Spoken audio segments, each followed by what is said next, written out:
Peu de temps avant l'ouverture de la session ordinaire de septembre 2023, la dernière de la mandature de la 3e législature de la 3e République, le Premier ministre Jean-Michel Sama Lukonde a déposé le projet de budget 2024 chiffré à 40 463 milliards de francs congolais.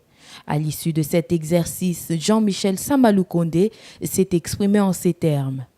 Dans le cadre des obligations que nous avons prises vis-à-vis de l'Assemblée nationale sur le budget programme, nous avons 7 ministères sectoriels qui, eux, vont déjà expérimenter cette approche de budget programme, parmi lesquels l'enseignement supérieur, nous avons la défense, nous avons l'agriculture, le développement rural, la santé. C'est déjà pour ne citer que cela.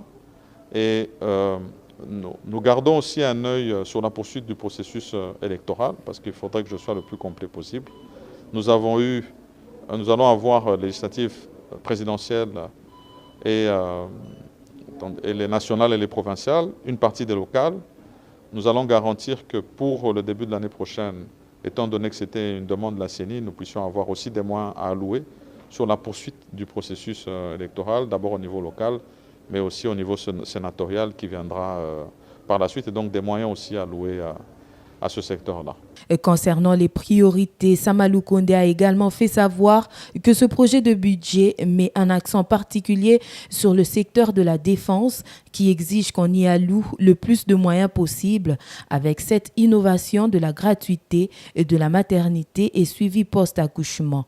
Le Premier ministre dit avoir alloué suffisamment de moyens pour poursuivre ce programme qui est aussi une obligation comme la gratuité de l'enseignement primaire. Entre-temps, le gouvernement va poursuivre les réformes et le reste des moyens qu'il va mobiliser. C'est pour satisfaire à ces différents engagements pris par rapport à ces réformes, notamment la diversification de l'économie nationale avec plus de moyens à l'agriculture, la pêche et l'élevage, ainsi que l'industrie avec de nouvelles zones économiques spéciales et un accent sur les infrastructures. On rappelle que le gouvernement est très engagé sur le programme de développement local de 145 territoires et avec des assignations précises sur les routes de desserte agricole avec le ministère du Développement rural, le gouvernement garantit plus de moyens à ces investissements. Cela se situerait autour de 54% ou plus par rapport aux investissements.